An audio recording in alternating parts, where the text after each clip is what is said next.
by resentment at Lucetta's haughtiness, as he thought it, and curiosity to learn if there were any weak sides to this transaction with Henchard, he examined the package. The pen and all its relations being awkward tools in Henchard's hands, he had affixed the seals without an impression, it never occurring to him that the efficacy of such a fastening depended on this. Job was far less avatio. He lifted one of the seals with his penknife, peeped in at the end thus opened, saw that the bundle consisted of letters, and, having satisfied himself thus far, sealed up the end again by simply softening the wax with the candle, and went off with the parcel as requested. His path was by the riverside at the foot of the town. Coming into the light at the bridge which stood at the end of High Street, he beheld lounging thereon Mother Cuxsom and Nance Mockridge. "We be just going down Mixon Lane way, to look into Peter's finger afore creeping to bed," said Mrs. Cuxsom. "There's a fiddle and tambourine going on there. Lord, what's all the world? Do ye come along too, Job? Toon't he hinder ye 5 minutes?" Job had mostly kept himself out of this company, but present circumstances made him somewhat more reckless than usual, and without many words he decided to go to his destination that way. Though the upper part of Durnover was mainly composed of a curious congeries of barns and farmsteads, there was a less picturesque side to the parish. This was Mixon Lane, now in great part pulled down. Mixon Lane was the adullum of all the surrounding villages. It was the hiding place of those who were in distress, and in debt, and trouble of every kind. Farm labourers and other peasants, who combined a little poaching with their farming, and a little brawling and bibbing with their poaching, found themselves sooner or later in Mixon Lane. Rural mechanics too idle to mechanize, rural servants too rebellious to serve, drifted or were forced into Mixon Lane. The lane and its surrounding thicket of thatched cottages stretched out like a spit into the moist and misty lowland. Much that was sad, much that was low, some things that were baneful, could be seen in Mixon Lane. Vice ran freely in and out certain of the doors in the neighbourhood, recklessness dwelt under the roof with the crooked chimney, shame in some bow windows, theft, in times of privation, in the thatched and mud-walled houses by the sallows. Even slaughter had not been altogether unknown here. In a block of cottages up an alley there might have been erected an altar to disease in years gone by. Such was Mixon Lane in the times when Henchard and Farfrae were mayors. Yet this mildewed leaf in the sturdy and flourishing Casterbridge plant lay close to the open country, not 100 yards from a row of noble elms, and commanding a view across the moor of airy uplands and cornfields, and mansions of the great. A brook divided the moor from the tenements, and to outward view there was no way across it, no way to the houses but round about by the road. But under every householder's stairs there was kept a mysterious plank 9 inches wide, which plank was a secret bridge. If you, as one of those refugee householders, came in from business after dark, and this was the business time here, you stealthily crossed the moor, approached the border of the aforesaid brook, and whistled opposite the house to which you belonged. A shape thereupon made its appearance on the other side bearing the bridge on end against the sky, it was lowered, you crossed, and a hand helped you to land yourself, together with the pheasants and hares gathered from neighboring manors. You sold them slyly the next morning, and the day after you stood before the magistrates with the eyes of all your sympathizing neighbors concentrated on your back. You disappeared for a time, then you were again found quietly living in Mixon Lane. Walking along the lane at dusk, the stranger was struck by 2 or 3 peculiar features therein. One was an intermittent rumbling from the back premises of the inn halfway up. This meant a skittle alley. Another was the extensive prevalence of whistling in the various domiciles, a piped note of some kind coming from nearly every open door. Another was the frequency of white aprons over dingy gowns among the women around the doorways. A white apron is a suspicious vesture in situations where spotlessness is difficult. Moreover, the industry and cleanliness which the white apron expressed were belied by the postures and gaits of the women who wore it, their knuckles being mostly on their hips, an attitude which lent them the aspect of 2-handled mugs, and their shoulders against door-posts, while there was a curious alacrity in the turn of each honest woman's head upon her neck and in the twirl of her honest eyes, at any noise resembling a masculine footfall along the lane. Yet amid so much that was bad, needy respectability also found a home. Under some of the roofs abode pure and virtuous souls whose presence there was due to the iron hand of necessity, and to that alone. Families from decayed villages, families of that once bulky, but now nearly extinct, section of village society called livius or life holders, copper holders and others, whose roof trees had fallen for some reason or other, compelling them to quit the rural spot that had been their home for generations, came here, unless they chose to lie under a hedge by the wayside. The inn called Peter's Finger was the church of Mixon Lane. It was centrally situate, as such places should be, and bore about the same social relation to the Three Mariners as the latter bore to the King's Arms. At first sight the inn was so respectable as to be puzzling. The front door was kept shut, and the step was so clean that evidently but few persons entered over its sanded surface. But at the corner of the public house was an alley, a mere slit, dividing it from the next building. Halfway up the alley was a narrow door, shiny and paintless from the rub of infinite hands and shoulders. This was the actual entrance to the inn.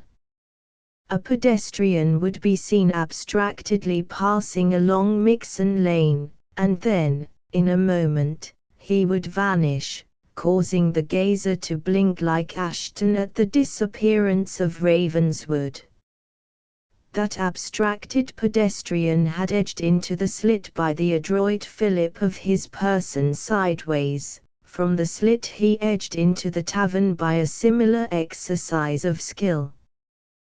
The company at the Three Mariners were persons of quality in comparison with the company which gathered here, though it must be admitted that the lowest fringe of the Mariners' party touched the crest of Peter's at points. Waifs and strays of all sorts loitered about here. The landlady was a virtuous woman who years ago had been unjustly sent to gaol as an accessory to something or other after the fact.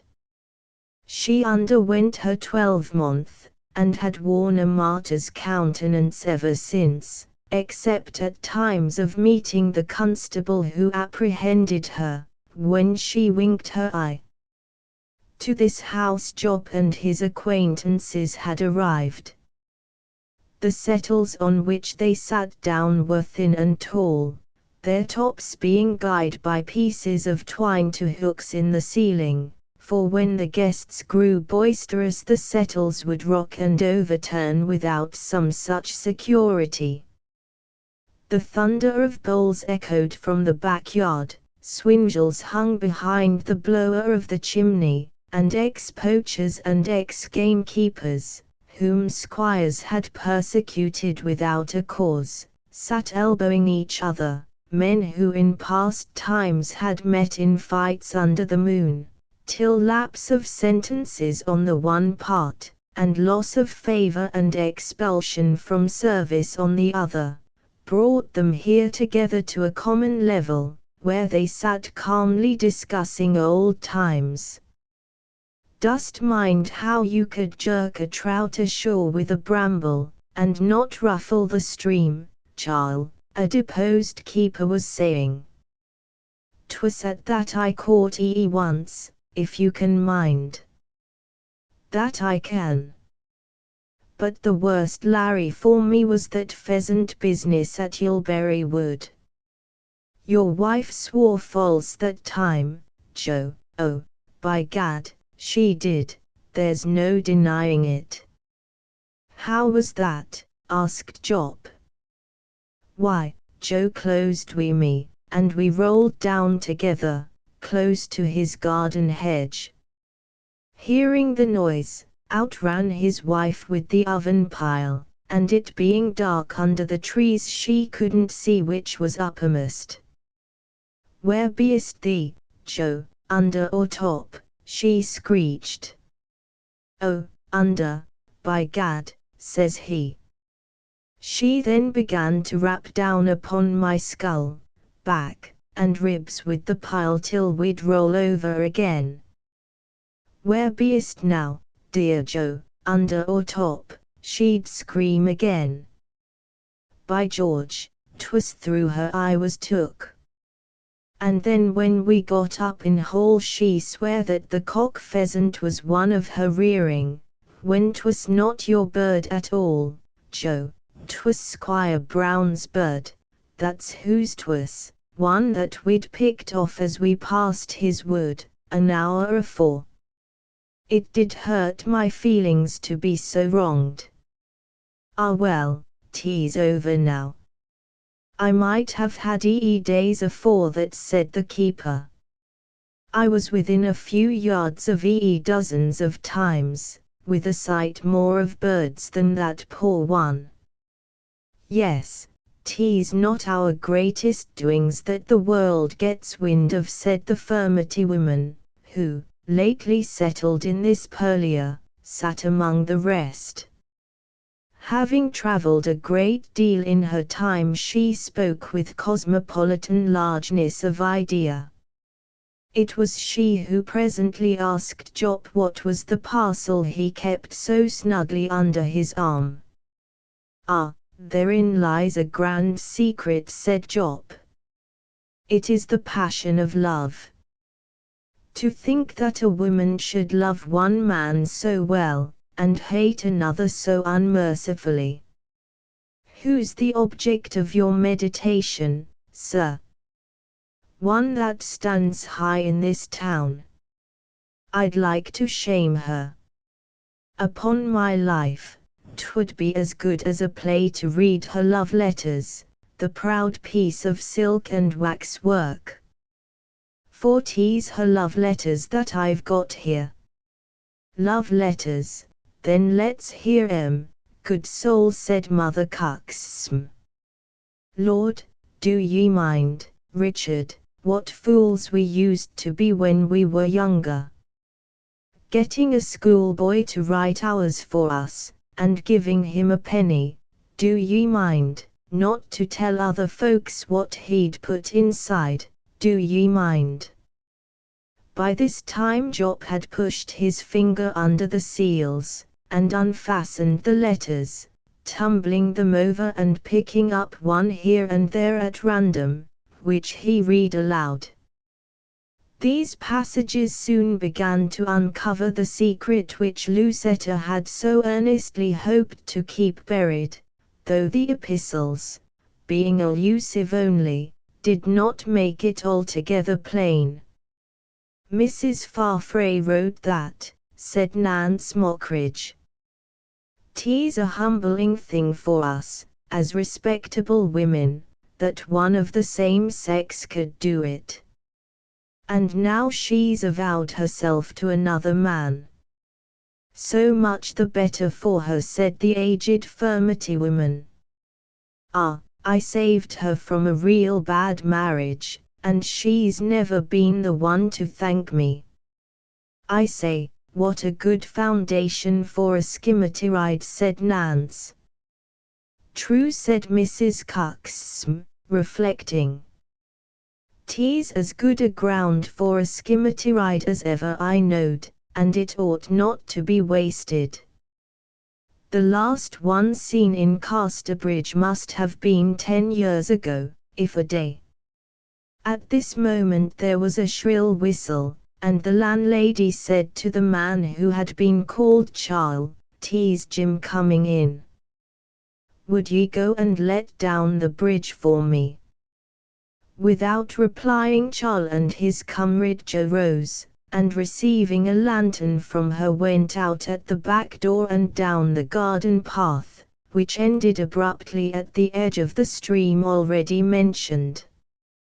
Beyond the stream was the open moor, from which a clammy breeze smote upon their faces as they advanced. Taking up the board that had lain in readiness, one of them lowered it across the water, and the instant its further end touched the ground footsteps entered upon it, and there appeared from the shade a stalwart man with straps round his knees, a double-barreled gun under his arm and some birds slung up behind him. They asked him if he had had much luck. "Not much," he said indifferently. "All safe inside." Receiving a reply in the affirmative, he went on inwards, the others withdrawing the bridge and beginning to retreat in his rear. Before, however, they had entered the house, a cry of "Ahoy!" from the moor led them to pause.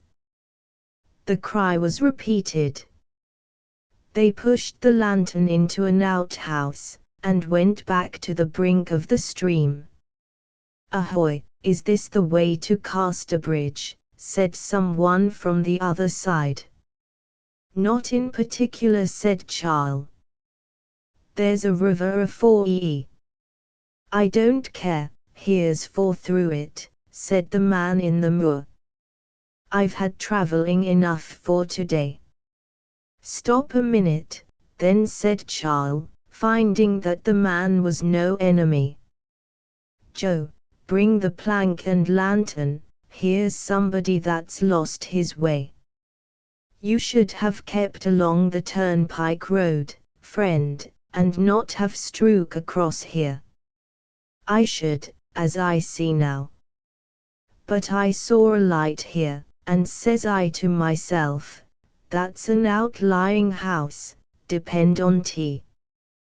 The plank was now lowered, and the stranger's form shaped itself from the darkness. He was a middle-aged man, with hair and whiskers prematurely grey, and a broad and genial face.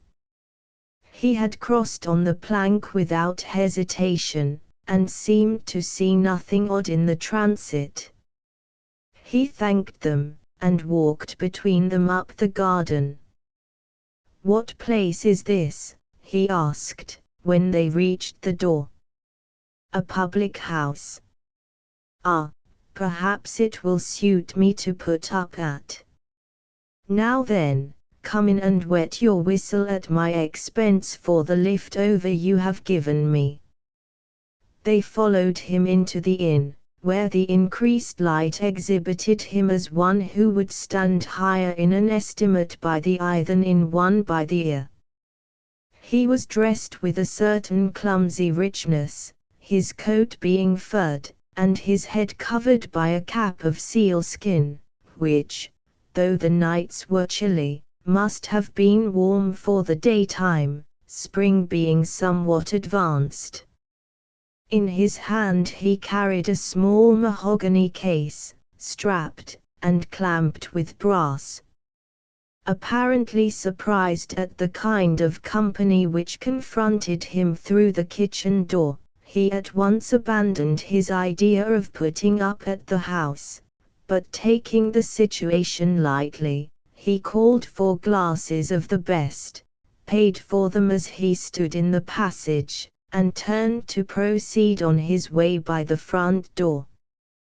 This was barred, and while the landlady was unfastening it, the conversation about the Skimmington was continued in the sitting room, and reached his ears. "What do they mean by a skimity ride?" he asked.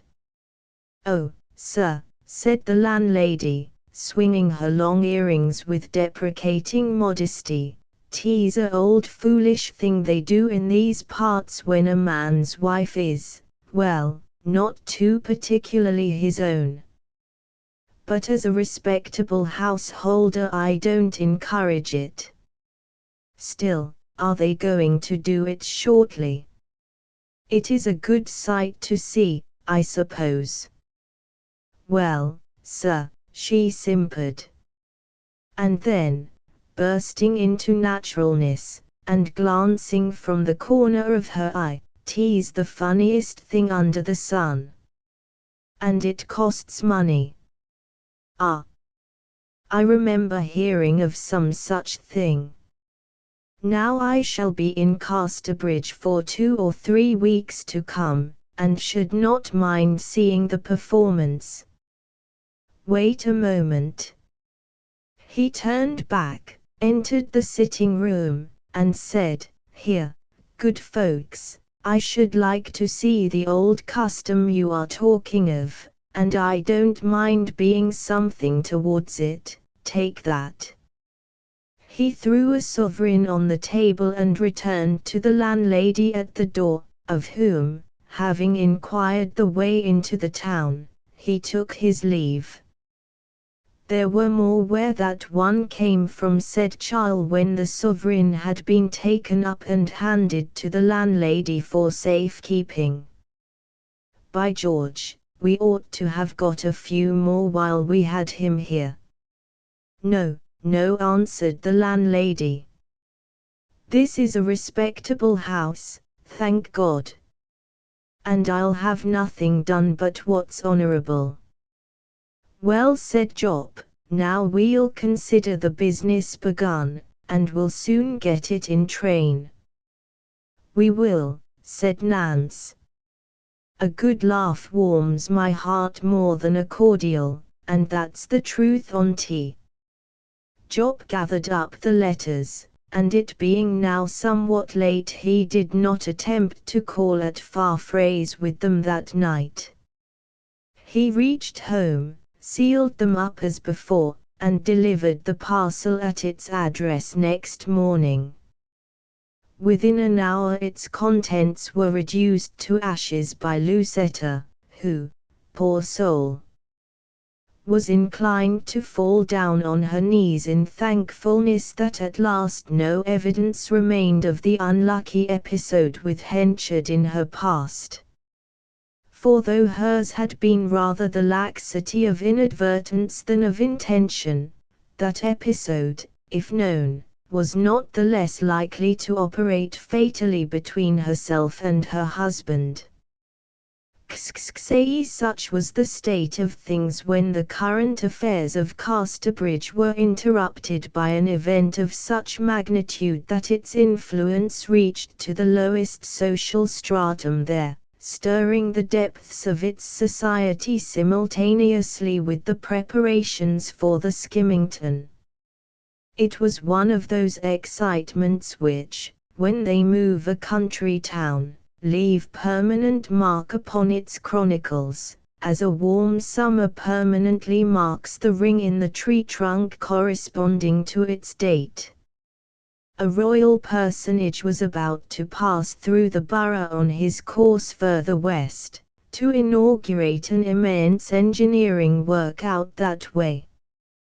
He had consented to halt half an hour or so in the town, and to receive an address from the corporation of Casterbridge, which, as a representative centre of husbandry, wished thus to express its sense of the great services he had rendered to agricultural science and economics, by his zealous promotion of designs for placing the art of farming on a more scientific footing. Royalty had not been seen in Casterbridge since the days of the third King George, and then only by candlelight for a few minutes, when that monarch, on a night journey, had stopped to change horses at the King's Arms. The inhabitants therefore decided to make a thorough fete carillonnée of the unwonted occasion. Half an hour's pause was not long, it is true, but much might be done in it by a judicious grouping of incidents, above all, if the weather were fine.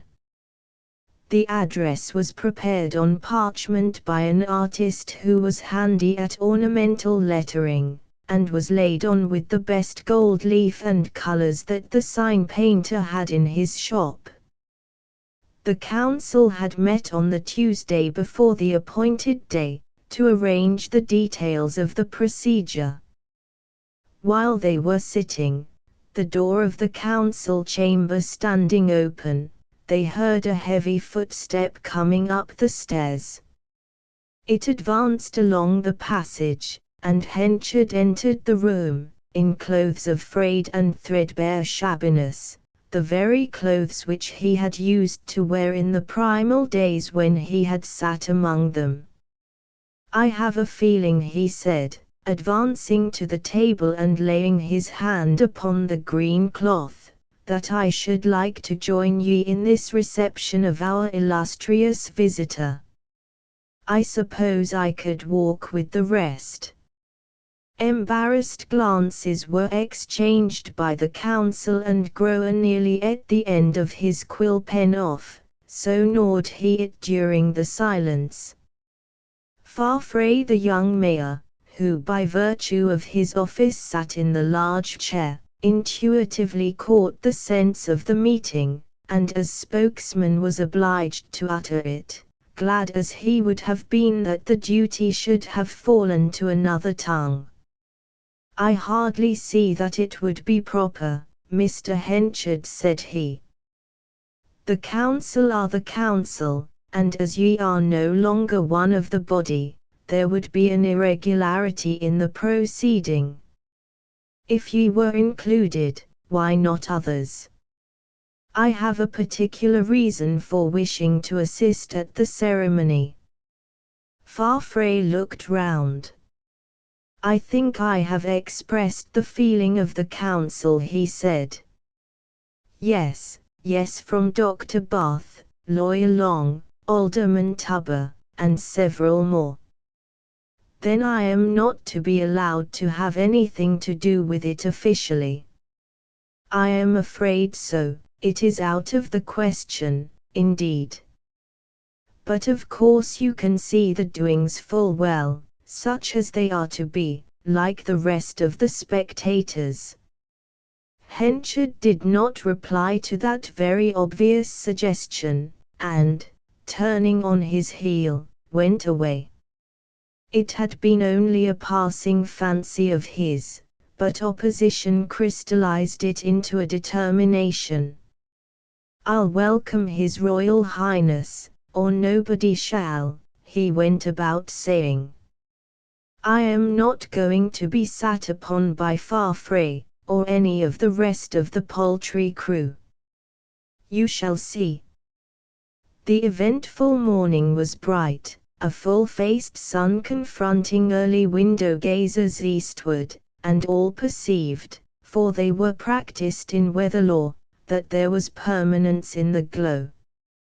Visitors soon began to flock in from county houses, villages, remote copses, and lonely uplands, the latter in oiled boots and tilt bonnets, to see the reception, or if not to see it, at any rate to be near it. There was hardly a workman in the town who did not put a clean shirt on. Solomon Longways, Christopher Coney, Busford, and the rest of that fraternity, showed their sense of the occasion by advancing their customary 11 o'clock pint to 10:30, from which they found a difficulty in getting back to the proper hour for several days. Henchard had determined to do no work that day. He primed himself in the morning with a glass of rum, and walking down the street met Elizabeth Jane, whom he had not seen for a week. It was lucky, he said to her, my 21 years had expired before this came on, or I should never have had the nerve to carry it out. Carry out what? Said she, alarmed. This welcome I am going to give our royal visitor. She was perplexed. Shall we go and see it together? She said. See it? I have other fish to fry. You see it. It will be worth seeing. She could do nothing to elucidate this, and decked herself out with a heavy heart. As the appointed time drew near, she got sight again of her stepfather. She thought he was going to the Three Mariners, but no, he elbowed his way through the gay throng to the shop of Wilfrey, the draper. She waited in the crowd without. In a few minutes he emerged, wearing, to her surprise, a brilliant rosette, while more surprising still, in his hand he carried a flag of somewhat homely construction, formed by tacking one of the small Union Jacks, which abounded in the town today, to the end of a deal wand, probably the roller from a piece of calico. Henchard rolled up his flag on the doorstep, put it under his arm, and went down the street. Suddenly the taller members of the crowd turned their heads, and the shorter stood on tiptoe. It was said that the royal cortege approached. The railway had stretched out an arm towards Casterbridge at this time, but had not reached it by several miles as yet, so that the intervening distance, as well as the remainder of the journey, was to be traversed by road in the old fashion. People thus waited, the county families in their carriages, the masses on foot, and watched the far-stretching London highway to the ringing of bells and chatter of tongues. From the background Elizabeth Jane watched the scene. Some seats had been arranged from which ladies could witness the spectacle, and the front seat was occupied by Lucetta, the mayor's wife, just at present. In the road under her eyes stood Henchard. She appeared so bright and pretty that, as it seemed, he was experiencing the momentary weakness of wishing for her notice. But he was far from attractive to a woman's eye, ruled as that is so largely by the superficies of things.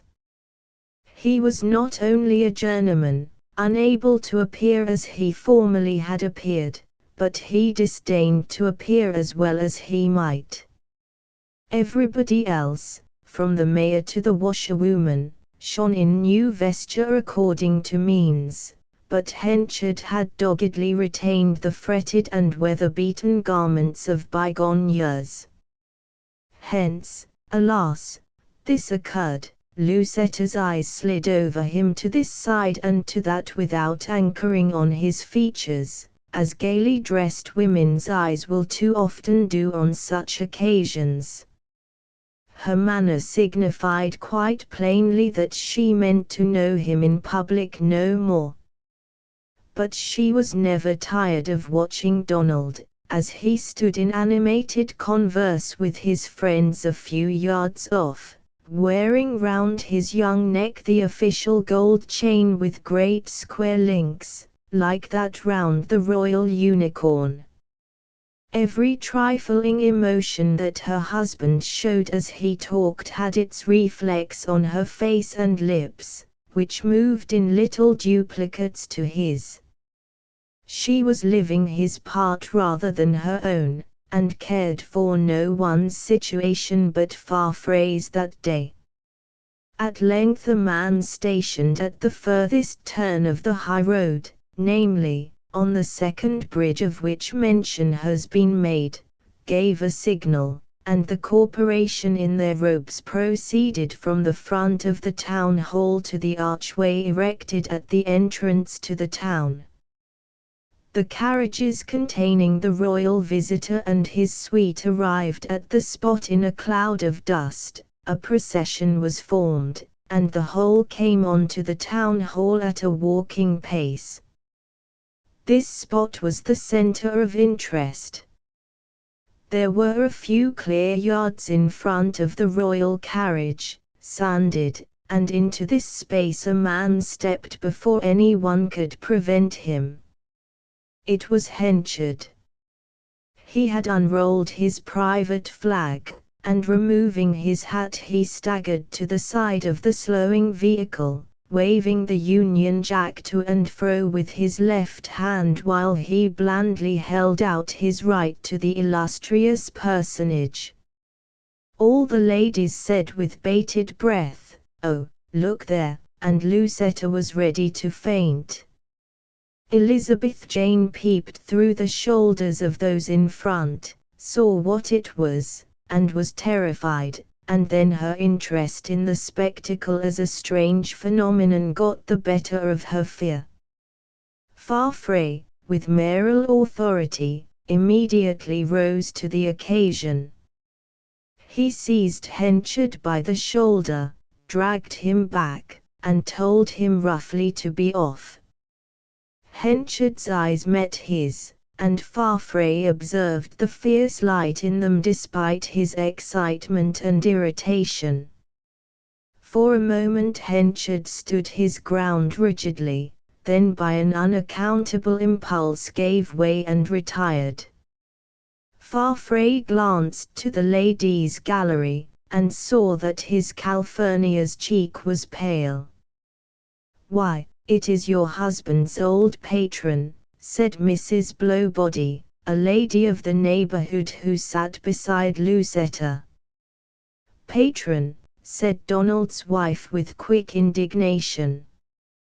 "Do you say the man is an acquaintance of Mr. Farfrae's?" observed Mrs. Bath, the physician's wife, a newcomer to the town through her recent marriage with the doctor.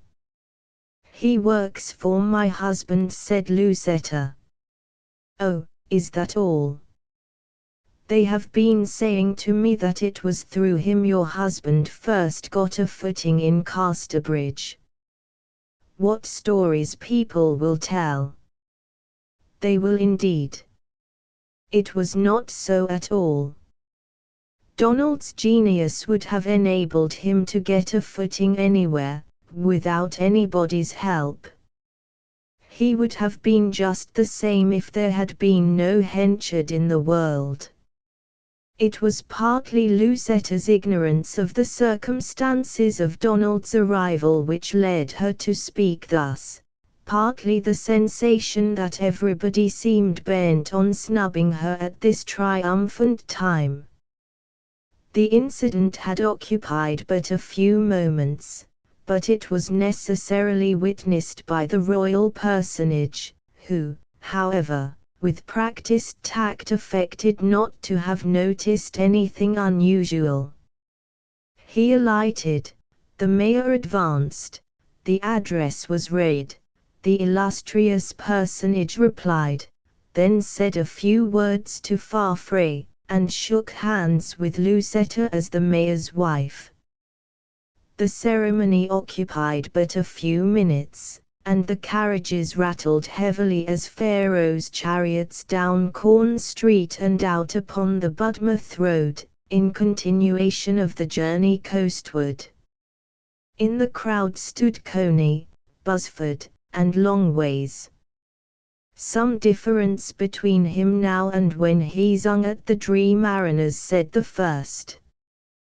"'Tis wonderful how he could get a lady of her quality to go snacksween in such quick time." "True. Yet how folk do worship fine clothes. Now there's a better looking woman than she that nobody notices at all, because she's akin to that huntish fellow Henchard. I could worship ye, Buzz, for saying that," remarked Nance Mockridge. "I do like to see the trimming pulled off such Christmas candles.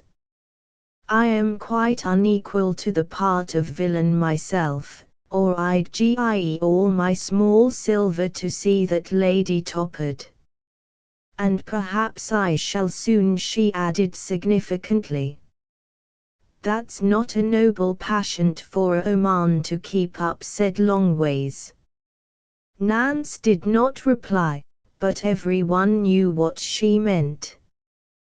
The ideas diffused by the reading of Lucetta's letters at Peter's Finger had condensed into a scandal, which was spreading like a miasmatic fog through Mixon Lane, and thence up the back streets of Casterbridge.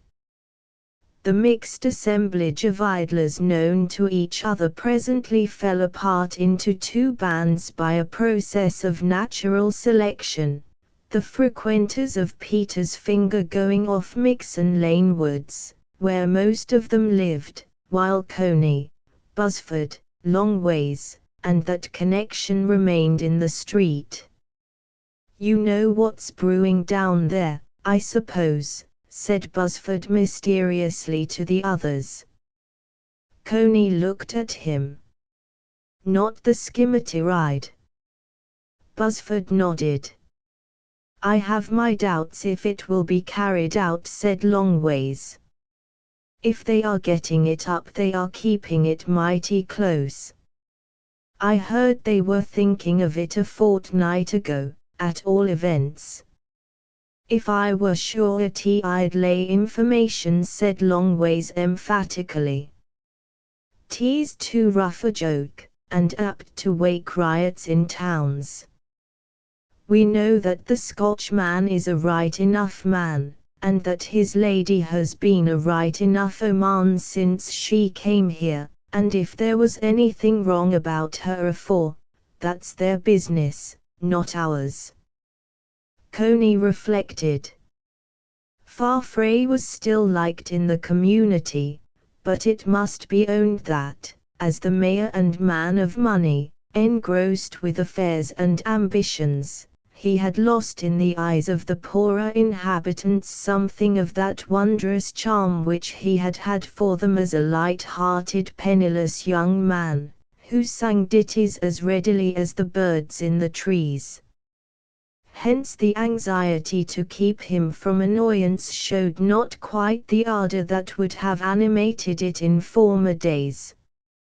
"Suppose we make inquiration into it," Christopher continued Longways, "and if we find there's really anything in it, drop a letter to the most concerned, and advise 'em to keep out of the way." This course was decided on, and the group separated, Buzzford saying to Coney, "Come, my ancient friend, let's move on. There's nothing more to see here." These well-intentioned ones would have been surprised had they known how ripe the great jocular plot really was. Yes, tonight Jopp had said to the Peters party at the corner of Mixon Lane. As a wind-up to the royal visit, the hit will be all the more pat by reason of their great elevation today. To him, at least, it was not a joke, but a retaliation. The proceedings had been brief, too brief, to Lucetta, whom an intoxicating Weltlust had fairly mastered, but they had brought her a great triumph nevertheless. The shake of the royal hand still lingered in her fingers, and the chit-chat she had overheard, that her husband might possibly receive the honor of knighthood, though idle to a degree, seemed not the wildest vision. Stranger things had occurred to men so good and captivating as her Scotchman was. After the collision with the mayor, Henchard had withdrawn behind the ladies' stand, and there he stood, regarding with a stare of abstraction the spot on the lapel of his coat where Farfrae's hand had seized it. He put his own hand there, as if he could hardly realize such an outrage from one whom it had once been his wont to treat with ardent generosity. While pausing in this half-stupefied state, the conversation of Lucetta with the other ladies reached his ears, and he distinctly heard her deny that he had assisted Donald, that he was anything more than a common journeyman. He moved on homeward, and met Jop in the archway to the bull stake. "So you've had a snub," said Jop. "And what if I have?" answered Henchard sternly. "Why, I've had one too, so we are both under the same cold shade." He briefly related his attempt to win Lucetta's intercession. Henchard merely heard his story, without taking it deeply in. His own relation to Farfrae and Lucetta overshadowed all kindred ones. He went on saying brokenly to himself, "She has supplicated to me in her time, and now her tongue won't own me nor her eyes see me." And how angry he looked. "He drove me back as if I were a bull breaking fence. I took it like a lamb, for I saw it could not be settled there. He can rub brine on a green wound. But he shall pay for it, and she shall be sorry. It must come to a tussle, face to face, and then we'll see how a coxcomb can front a man."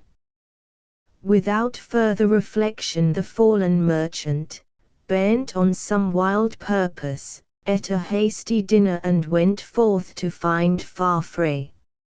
After being injured by him as a rival, and snubbed by him as a journeyman, the crowning degradation had been reserved for this day, that he should be shaken at the collar by him as a vagabond in the face of the whole town.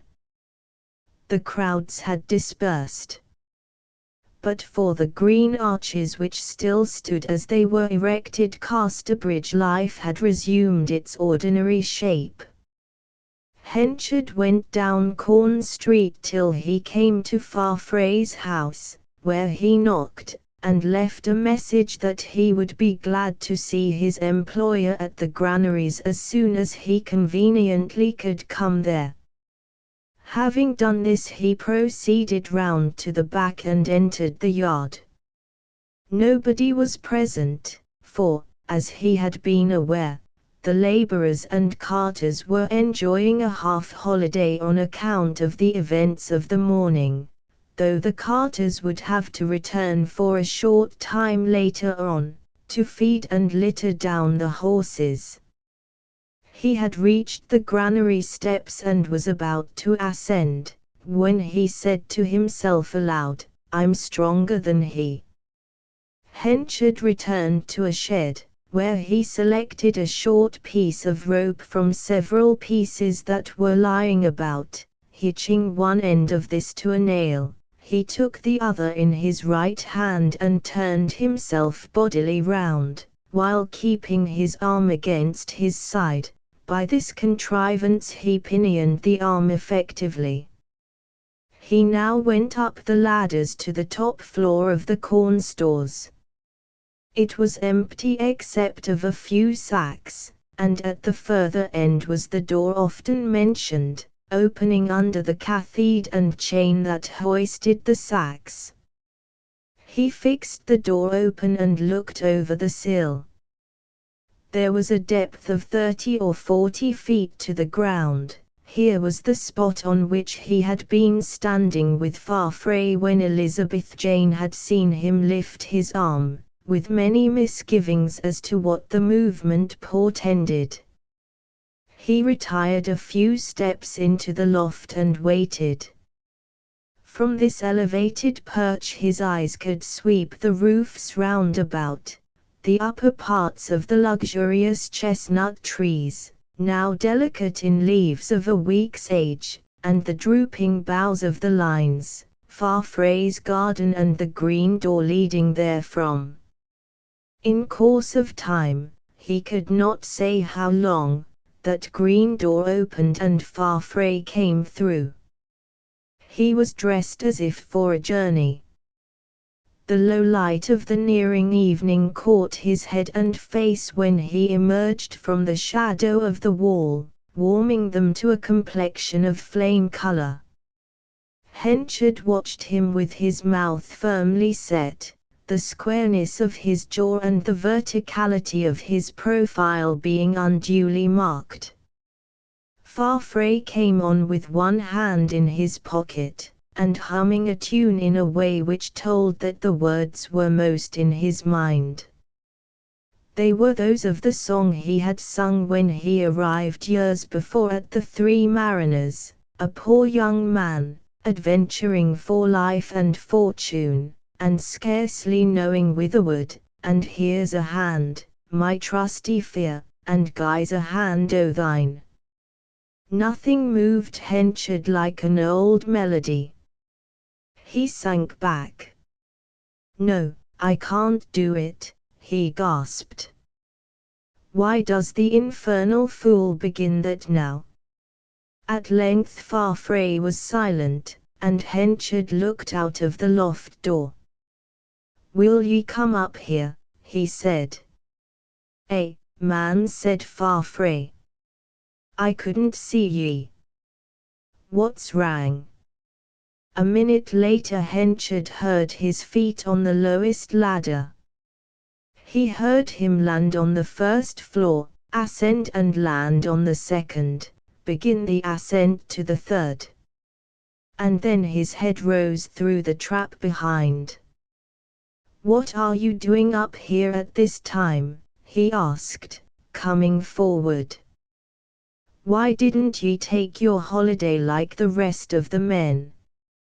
He spoke in a tone which had just severity enough in it to show that he remembered the untoward event of the forenoon, and his conviction that Henchard had been drinking. Henchard said nothing, but going back he closed the stair hatchway, and stamped upon it so that it went tight into its frame. He next turned to the wondering young man, who by this time observed that one of Henchard's arms was bound to his side. "Now," said Henchard quietly, "we stand face to face, man and man. Your money and your fine wife no longer lift ye above me as they did but now, and my poverty does not press me down." "What does it all mean?" asked Farfrae simply. "Wait a bit, my lad. You should ha' thought twice before you affronted to extremes a man who had nothing to lose. I've stood your rivalry, which ruined me, and your snubbing, which humbled me, but your hustling, that disgraced me, I won't stand." Farfrae warmed a little at this. "Ye'd no business there," he said. "As much as any one among ye. What, you forward stripling, tell a man of my age he'd no business there?" The anger veins swelled in his forehead as he spoke. "You insulted royalty, Henchard, and 'twas my duty, as the chief magistrate, to stop you." "Royalty be damned," said Henchard. "I am as loyal as you, come to that. I am not here to argue. Wait till you cool doon, wait till you cool, and you will see things the same way as I do. You may be the one to cool first, said Henchard grimly. Now this is the case. Here be we, in this four-square loft, to finish out that little wrestle you began this morning. There's the door, 40 foot above ground. One of us two puts the other out by that door, the master stays inside. If he likes he may go down afterwards and give the alarm that the other has fallen out by accident, or he may tell the truth, that's his business. As the strongest man I've tied one arm to take no advantage of ye. Do ye understand? Then here's at ye. There was no time for Farfrae to do aught but one thing, to close with Henchard, for the latter had come on at once. It was a wrestling match, the object of each being to give his antagonist a back fall, and on Henchard's part, unquestionably, that it should be through the door. At the outset Henchard's hold by his only free hand, the right, was on the left side of Farfrae's collar, which he firmly grappled, the latter holding Henchard by his collar with the contrary hand. With his right he endeavoured to get hold of his antagonist's left arm, which, however, he could not do, so adroitly did Henchard keep it in the rear as he gazed upon the lowered eyes of his fair and slim antagonist. Henchard planted the first toe forward, Farfrae crossing him with his, and thus far the struggle had very much the appearance of the ordinary wrestling of those parts. Several minutes were passed by them in this attitude, the pair rocking and writhing like trees in a gale, both preserving an absolute silence. By this time their breathing could be heard. Then Farfrae tried to get hold of the other side of Henchard's collar, which was resisted by the larger man exerting all his force in a wrenching movement, and this part of the struggle ended by his forcing Farfrae down on his knees by sheer pressure of one of his muscular arms. Hampered as he was, however, he could not keep him there, and Farfrae finding his feet again the struggle proceeded as before.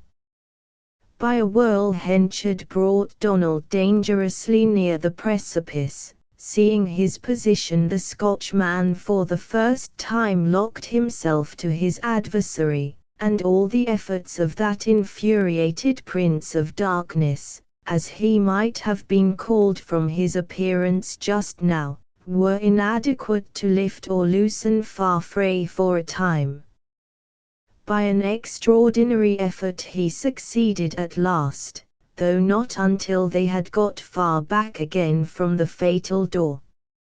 In doing so Henchard contrived to turn Farfrae a complete somersault. Had Henchard's other arm been free it would have been all over with Farfrae then. But again he regained his feet, wrenching Henchard's arm considerably, and causing him sharp pain, as could be seen from the twitching of his face. He instantly delivered the younger man an annihilating turn by the left forehip, as it used to be expressed, and following up his advantage thrust him towards the door, never loosening his hold till Farfrae's fair head was hanging over the window-sill, and his arm dangling down outside the wall. "Now," said Henchard between his gasps, "this is the end of what you began this morning. Your life is in my hands." "Then take it," said Farfrae. "You've wished too long enough." Henchard looked down upon him in silence, and their eyes met. "Oh Farfrae, that's not true," he said bitterly. God is my witness that no man ever loved another as I did thee at one time. And now, though I came here to kill thee, I cannot hurt thee. Go and give me in charge, do what you will, I care nothing for what comes of me. He withdrew to the back part of the loft, loosened his arm, and flung himself in a corner upon some sacks, in the abandonment of remorse. Farfrae regarded him in silence, then went to the hatch and descended through it. Henchard would fain have recalled him, but his tongue failed in its task, and the young man's steps died on his ear. Henchard took his full measure of shame and self-reproach. The scenes of his first acquaintance with Farfrae rushed back upon him, that time when the curious mixture of romance and thrift in the young man's composition so commanded his heart that Farfrae could play upon him as on an instrument. So thoroughly subdued was he that he remained on the sacks in a crouching attitude, unusual for a man, and for such a man. Its womanliness sat tragically on the figure of so stern a piece of virility. He heard a conversation below, the opening of the coach-house door, and the putting in of a horse, but took no notice. Here he stayed till the thin shades thickened to opaque obscurity, and the loft door became an oblong of grey light, the only visible shape around. At length he arose, shook the dust from his clothes wearily, felt his way to the hatch, and gropingly descended the steps till he stood in the yard. "He thought highly of me once," he murmured. "Now he'll hate me and despise me forever."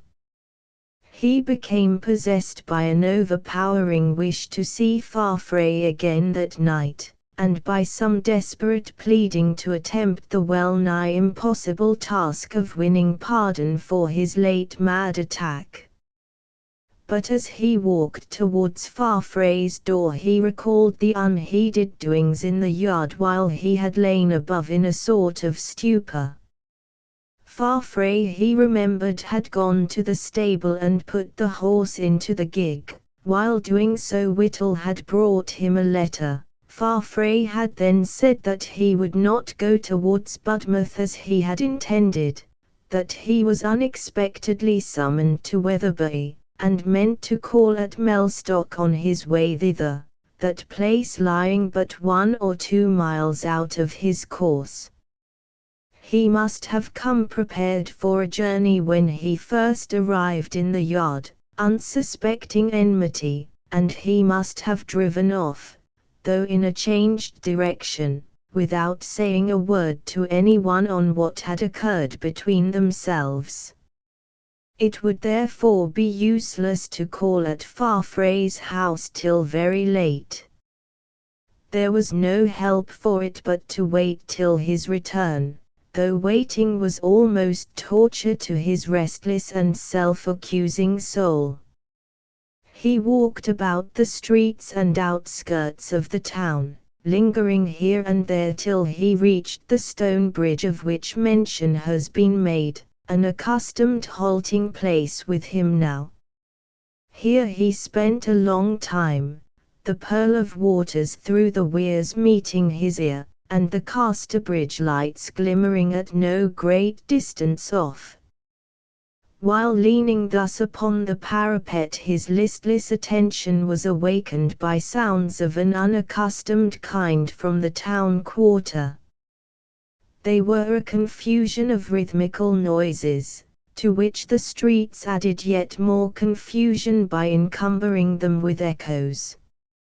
His first incurious thought that the clangor arose from the town band, engaged in an attempt to round off a memorable day in a burst of evening harmony, was contradicted by certain peculiarities of reverberation. But inexplicability did not rouse him to more than a cursory heed. his sense of degradation was too strong for the admission of foreign ideas, and he leant against the parapet as before. When Farfrae descended out of the loft breathless from his encounter with Henchard, he paused at the bottom to recover himself. He arrived at the yard with the intention of putting the horse into the gig himself, all the men having a holiday, and driving to a village on the Budmouth road. Despite the fearful struggle, he decided still to persevere in his journey, so as to recover himself before going indoors and meeting the eyes of Lucetta. He wished to consider his course in a case so serious. When he was just on the point of driving off, Whittle arrived with a note badly addressed, and bearing the word "immediate" upon the outside. On opening it, he was surprised to see that it was unsigned. It contained a brief request that he would go to Weatherbury that evening about some business which he was conducting there. Farfrae knew nothing that could make it pressing, but as he was bent upon going out, he yielded to the anonymous request, particularly as he had a call to make at Mellstock which could be included in the same tour. Thereupon he told Whittle of his change of direction, in words which Henchard had overheard, and set out on his way. Farfrae had not directed his man to take the message indoors, and Whittle had not been supposed to do so on his own responsibility. Now the anonymous letter was a well-intentioned but clumsy contrivance of Longways and other of Farfrae's men to get him out of the way for the evening, in order that the satirical mummery should fall flat, if it were attempted. By giving open information they would have brought down upon their heads the vengeance of those among their comrades who enjoyed these boisterous old games, and therefore the plan of sending a letter recommended itself by its indirectness. For poor Lucetta they took no protective measure, believing with the majority there was some truth in the scandal, which she would have to bear as she best might. It was about 8 o'clock, and Lucetta was sitting in the drawing-room alone. Night had set in for more than half an hour, but she had not had the candles lighted, for when Farfrae was away she preferred waiting for him by the firelight, and, if it were not too cold, keeping one of the window sashes a little way open that the sound of his wheels might reach her ears early. She was leaning back in the chair, in a more hopeful mood than she had enjoyed since her marriage. The day had been such a success, and the temporary uneasiness which Henchard's show of effrontery had wrought in her disappeared with the quiet disappearance of Henchard himself under her husband's reproof. The floating evidences of her absurd passion for him, and its consequences, had been destroyed, and she really seemed to have no cause for fear. The reverie in which these and other subjects mingled was disturbed by a hubbub in the distance, that increased moment by moment. It did not greatly surprise her, the afternoon having been given up to recreation by a majority of the populace since the passage of the royal equipages.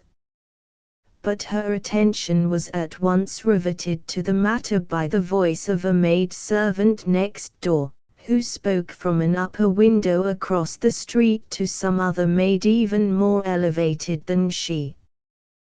"Which way be they going now?" inquired the first with interest. "I can't be sure for a moment," said the second, "because of the Maltus Chimbly." "Oh yes, I can see 'em. Well, I declare.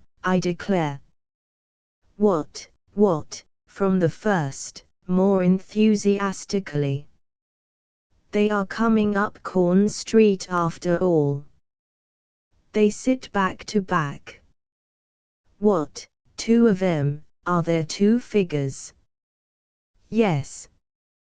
2 images on a donkey, back to back, their elbows tied to one another's. She's facing the head, and he's facing the tail. Is it meant for anybody in particular? Well, it mid be. The man has got on a blue coat and kerseymere leggings, he has black whiskers, and a reddish face. T's a stuffed figure, with a false face.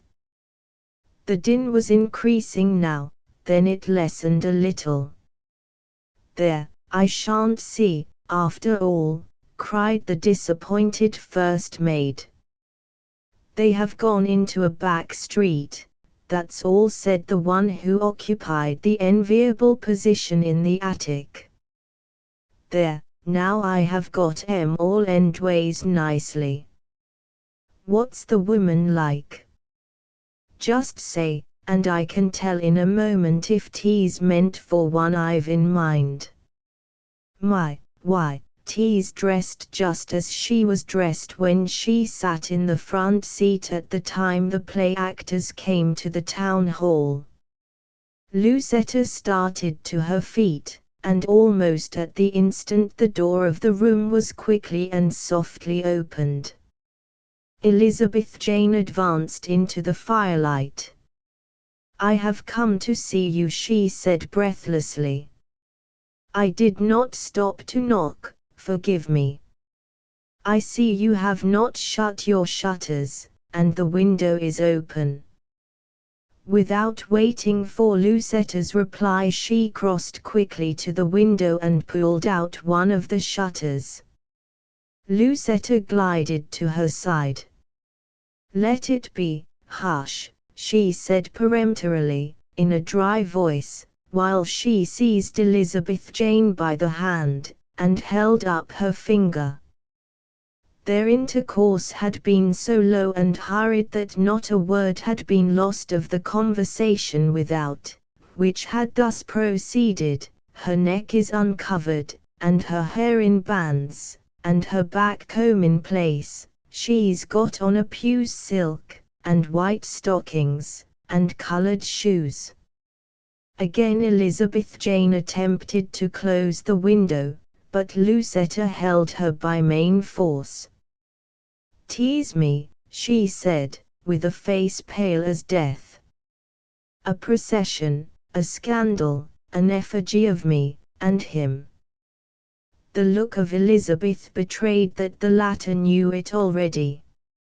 "Let us shut it out," coaxed Elizabeth Jane, noting that the rigid wildness of Lucetta's features was growing yet more rigid and wild with the meaning of the noise and laughter. "Let us shut it out." "It is of no use," she shrieked. "He will see it, won't he? Donald will see it. He is just coming home, and it will break his heart. He will never love me any more, and oh, it will kill me, kill me." Elizabeth Jane was frantic now. "Oh, can't something be done to stop it?" she cried. "Is there nobody to do it, not one?" She relinquished Lucetta's hands, and ran to the door. Lucetta herself, saying recklessly, "I will see it," turned to the window, threw up the sash, and went out upon the balcony. Elizabeth immediately followed, and put her arm round her to pull her in. Lucetta's eyes were straight upon the spectacle of the uncanny revel, now dancing rapidly. The numerous lights round the 2 effigies threw them up into a lurid distinctness. It was impossible to mistake the pair for other than the intended victims. Come in," implored Elizabeth, "and let me shut the window. She's me, even to the parasol, My green parasol, cried Lucetta with a wild laugh as she stepped in. She stood motionless for 1 second, then fell heavily to the floor. Almost at the instant of her fall the rude music of the skimmington ceased. The roars of sarcastic laughter went off in ripples, and the trampling died out like the rustle of a spent wind. Elizabeth was only indirectly conscious of this. She had rung the bell, and was bending over Lucetta, who remained convulsed on the carpet in the paroxysms of an epileptic seizure. She rang again and again, in vain, the probability being that the servants had all run out of the house to see more of the demoniac Sabbath than they could see within.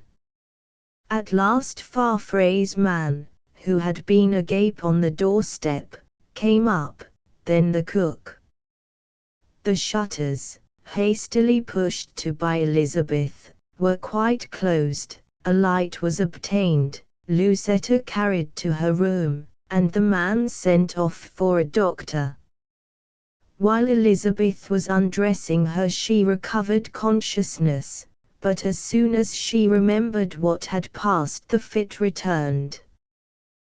The doctor arrived with unhoped for promptitude. He had been standing at his door, like others, wondering what the uproar meant.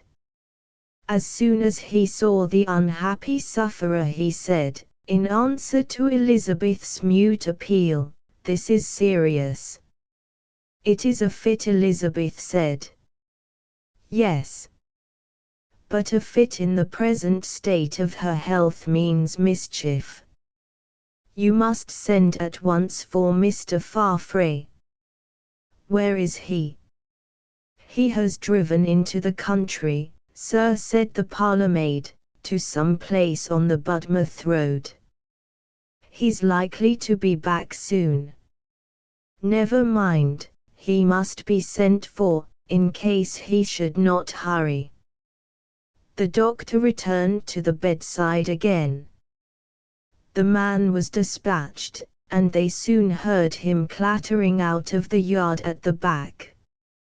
Meanwhile Mr. Benjamin Grower, that prominent burgess of whom mention has been already made, hearing the din of cleavers, tongs, tambourines, kits, crowds, humstrums, serpents, rams' horns, and other historical kinds of music as he sat indoors in the High Street, had put on his hat and gone out to learn the cause. He came to the corner above Farfrae's, and soon guessed the nature of the proceedings, for being a native of the town he had witnessed such rough jests before. His first move was to search hither and thither for the constables. There were 2 in the town, shriveled men whom he ultimately found in hiding up an alley yet more shriveled than usual, having some not ungrounded fears that they might be roughly handled if seen.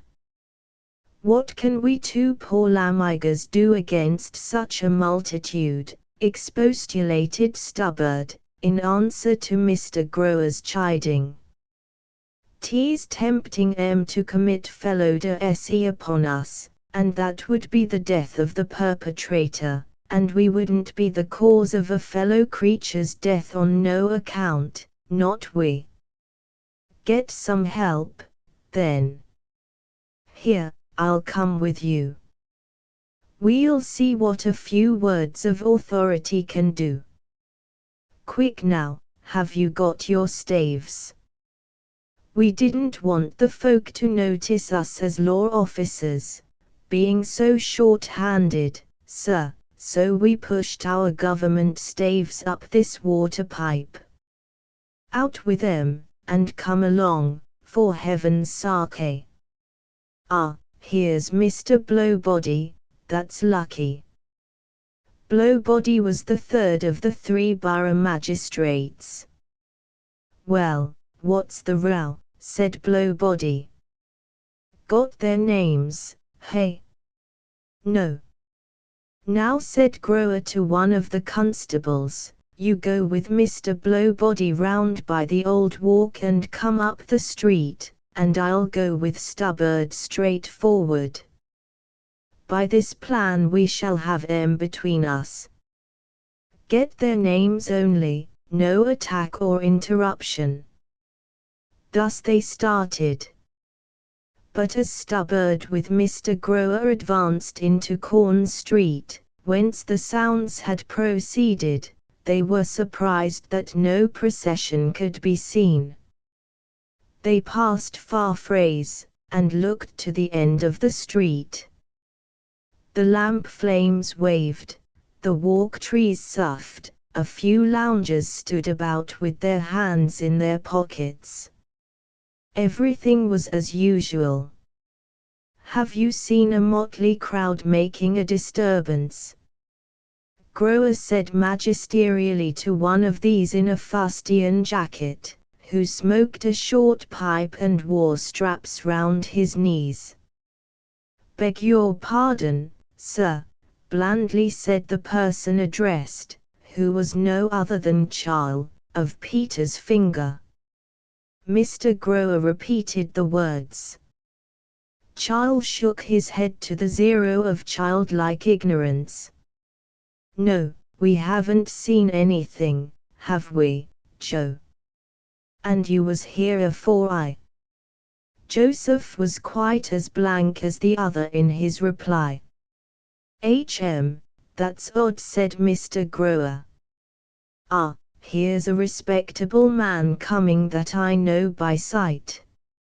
Have you, he inquired, addressing the nearing shape of Jop, have you seen any gang of fellows making a devil of a noise, skimmington riding, or something of the sort? Oh no, nothing, Sir Jop replied, as if receiving the most singular news.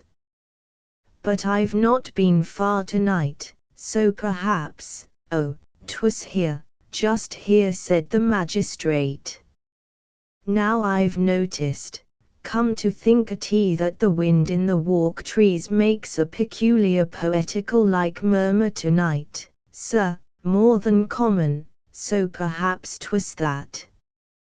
Jop suggested, as he rearranged his hand in his greatcoat pocket, where it ingeniously supported a pair of kitchen tongs and a cow's horn, thrust up under his waistcoat.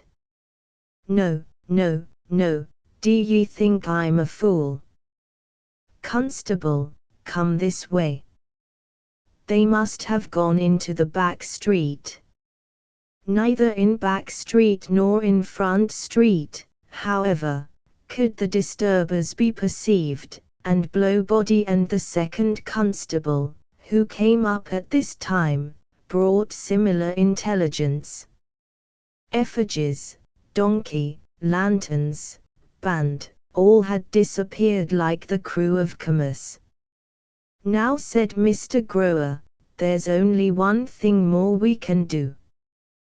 Get ye half a dozen helpers, and go in a body to Mixon Lane, and into Peter's Finger. I'm much mistaken if you don't find a clue to the perpetrators there.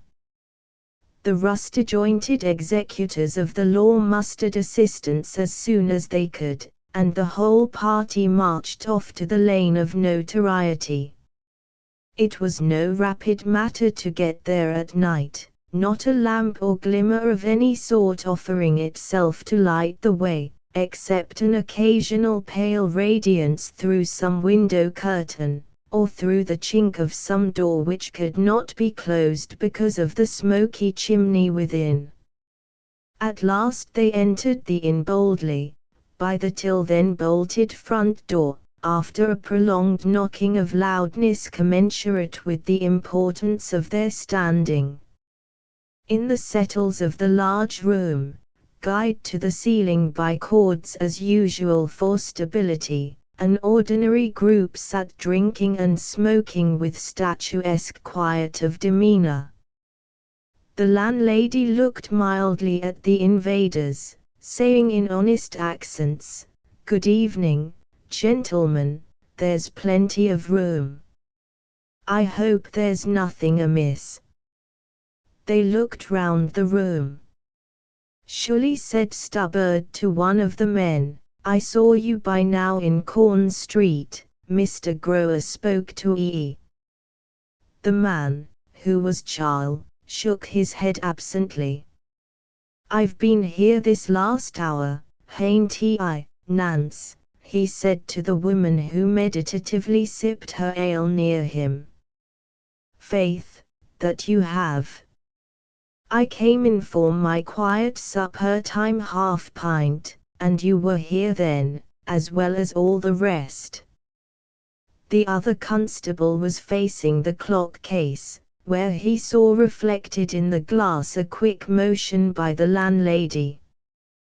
Turning sharply, he caught her closing the oven door. "Something curious about that oven," he observed, advancing, opening it, and drawing out a tambourine. "Ah," she said apologetically, "that's what we keep here to use when there's a little quiet dancing. You see, damp weather spoils it, so I put it there to keep it dry."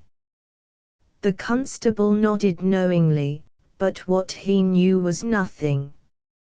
Now how could anything be elicited from this mute and inoffensive assembly? In a few minutes the investigators went out, and joining those of their auxiliaries who had been left at the door, they pursued their way also hither. Long before this time Henchard, weary of his ruminations on the bridge, had repaired towards the town. When he stood at the bottom of the street a procession burst upon his view, in the act of turning out of an alley just above him. The lanterns, horns, and multitude startled him. He saw the mounted images, and knew what it all meant. They crossed the way, entered another street, and disappeared. He turned back a few steps and was lost in grave reflection, finally wending his way homeward by the obscure riverside path. Unable to rest there, he went to his stepdaughter's lodging, and was told that Elizabeth Jane had gone to Mr. Farfrae's. Like one acting in obedience to a charm, and with a nameless apprehension, he followed in the same direction in the hope of meeting her, the roisterers having vanished. Disappointed in this, he gave the gentlest of pulls to the door-bell, and then learned particulars of what had occurred, together with the doctor's imperative orders that Farfrae should be brought home, and how they had set out to meet him on the Budmouth road. "But he has gone to Mellstock and Wetherby," exclaimed Henchard, now unspeakably grieved. "Not Budmouth way at all." But, alas! For Henchard, he had lost his good name.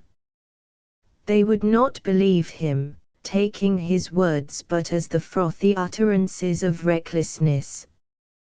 Though Lucetta's life seemed at that moment to depend upon her husband's return, she being in great mental agony lest he should never know the unexaggerated truth of her past relations with Henchard, no messenger was dispatched towards Wetherby.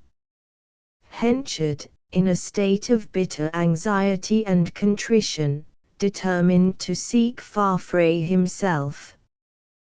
To this end he hastened down the town, ran along the eastern road over Durnover Moor, up the hill beyond, and thus onward in the moderate darkness of this spring night till he had reached a second and almost a third hill about 3 miles distant. In Yulberry Bottom, or plain, at the foot of the hill, he listened. At first nothing, beyond his own heart-throbs, was to be heard but the slow wind making its moan among the masses of spruce and larch of Yulberry Wood which clothed the heights on either hand, but presently there came the sound of light wheels wetting their fellows against the newly stoned patches of road, accompanied by the distant glimmer of lights.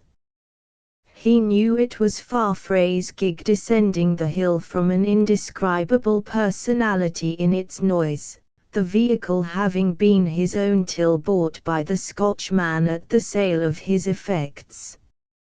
Henchard thereupon retraced his steps along Yulberry Plain, the gig coming up with him as its driver slackened speed between two plantations. It was a point in the highway near which the road to Mellstock branched off from the homeward direction. By diverging to that village, as he had intended to do, Farfrae might probably delay his return by a couple of hours.